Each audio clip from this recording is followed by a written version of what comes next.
In 2016, Columbia Pictures and MGM Studios released the film The Magnificent Seven. This film was a remake of the 1960 film with the same name. The 2016 film was directed by Antoine Fuqua, who also directed Southpaw, Brooklyn's Finest, and the Academy Award-winning Training Day. The film was also written by Richard Wenk, who wrote The Expendables 2 and The Equalizer, and Nick Pizzolatto, who wrote many episodes of True Detective. The 1960 film of The Magnificent Seven had a similar plot, with the bandits taking food and supplies every time they come into a small poor village. The difference in the 1960 version is that they are gunslingers and not samurais, referring to the 1954 film The Seven Samurai. In the new 2016 version of The Magnificent Seven, a couple of citizens go out to find some bounty hunters to help free the town from the villain's tyranny. However, on top of all this, what makes the 2016 version so special is the wide diverse cast it has. Today, let's just focus on 3 of those ethnicities that were represented in the film: Asians, Native Americans, and the Latinos. In The Magnificent Seven, we are introduced to character Billy Rocks, a knife-wielding man of the Orient who is played by South Korean actor Lee Byung-hun. Billy Rocks is portrayed with having a calm demeanor with few things to say throughout the entire film. His weapon of choice is notably a collection of knives he keeps on his waist, as well as a single revolver pistol. I feel that Lee portrayed the character as it was intended to be, a mysterious man of the Orient alongside a majority of Caucasian characters and a couple of other minorities. Lee is known for playing other assassin-like characters, such as G.I. Joe's Storm Shadow and his role of Han Cho-bai in Bruce Willis's Red 2. Lee's character has a total of 1 minute and 5 seconds of dialogue, following a more impressive 12 minutes and 30 seconds of screen time, whether he was in action or just filling in space. I felt a stereotype of the character is the fact that his main weapons are knives, where the central weapon of the time, being the late 1870s, were guns. Knives. There's nothing to it. Throw, slash, stab, that's it.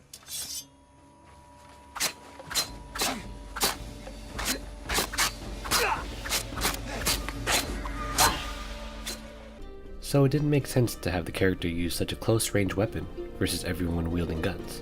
I understand that they wanted to make the character interesting and stand out from everyone else, but in the end, they made it work for the character and Lee's portrayal of it. Unfortunately, at the end of the film, he dies in the final battle against Ethan Hawke's character, making him the only minority character in the film that dies, and in quite a magnificent fashion as well.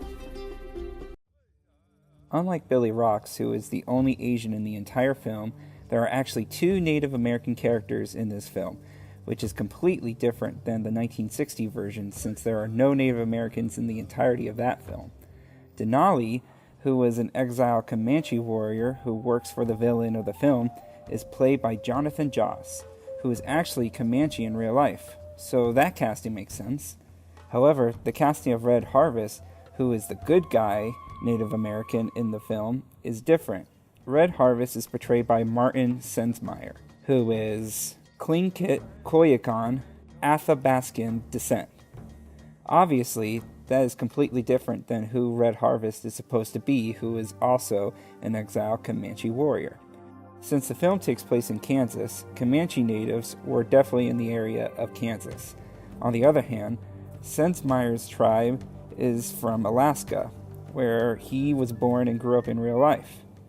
For that reason, it might be seen as not a very good choice to cast him into the film. However, for Native Americans in general, this is a huge opportunity for them to see someone in a big produced Hollywood film represent them in a film. Overall, his performance was well played. The writing of the film only made fun of him twice throughout the film. Once was a joke about his haircut, which is a traditional haircut that Comanches partake from time to time.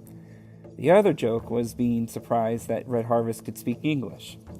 Other than that, in the film, he kills a total of 15 people, 5 at the beginning and 10 at the last fight of the film.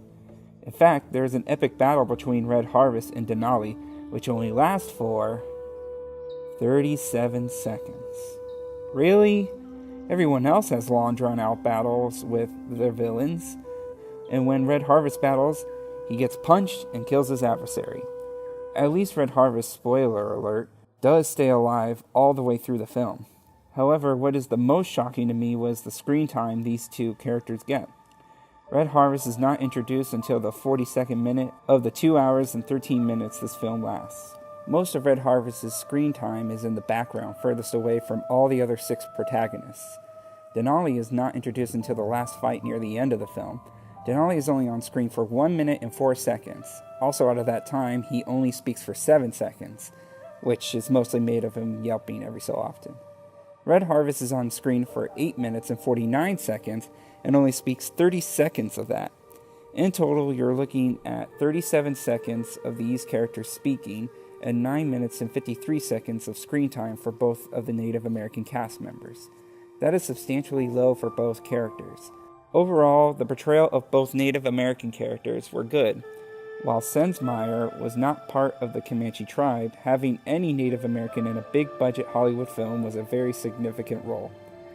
The biggest issue, again, is the low amount of time the Native American characters have in their dialogue and screen time. There definitely should have been more dialogue for them and have their fight between them last longer so their screen time would be longer too. Still, these characters were fine and definitely played their part in this film.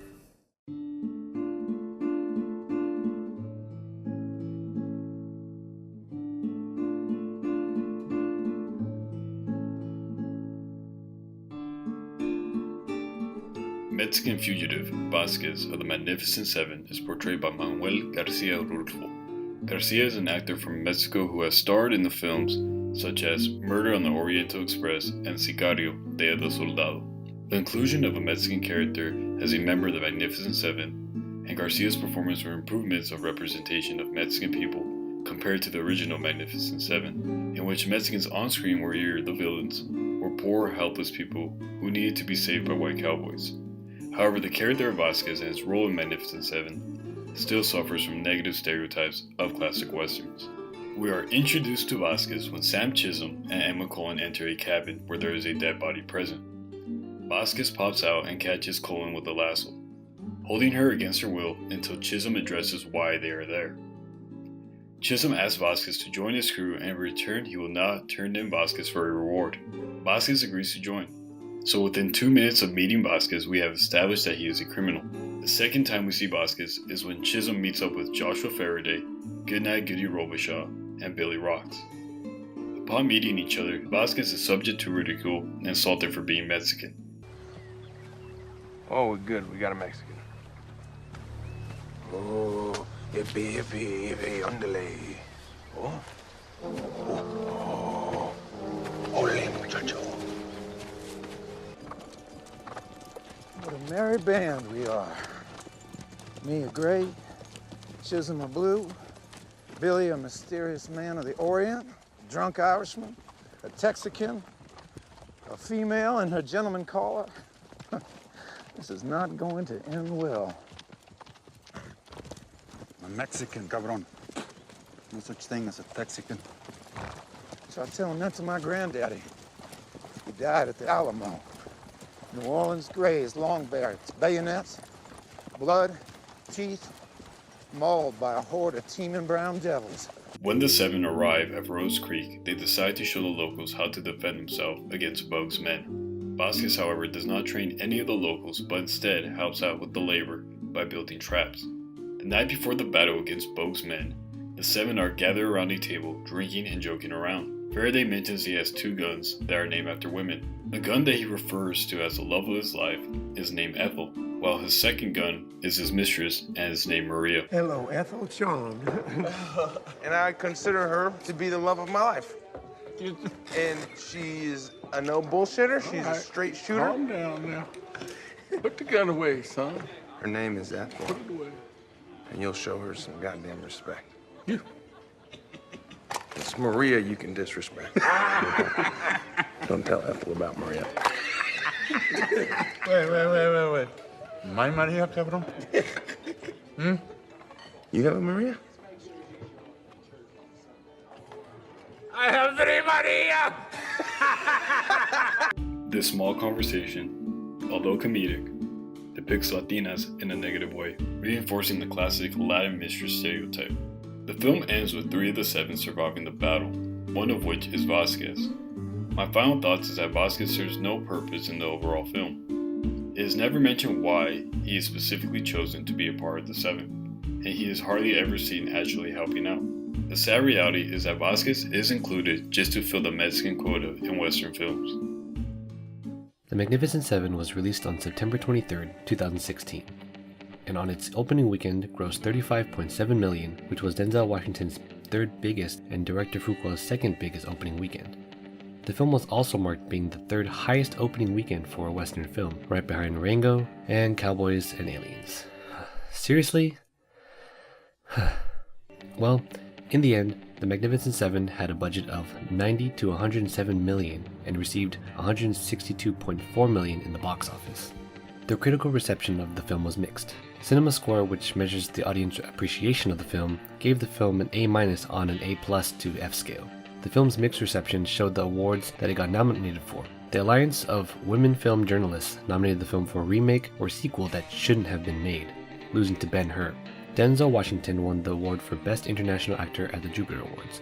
What was missing out of all these award shows? The actors who were described in this video were not nominated for any awards. Even then, the most important thing is that they were represented in the movie.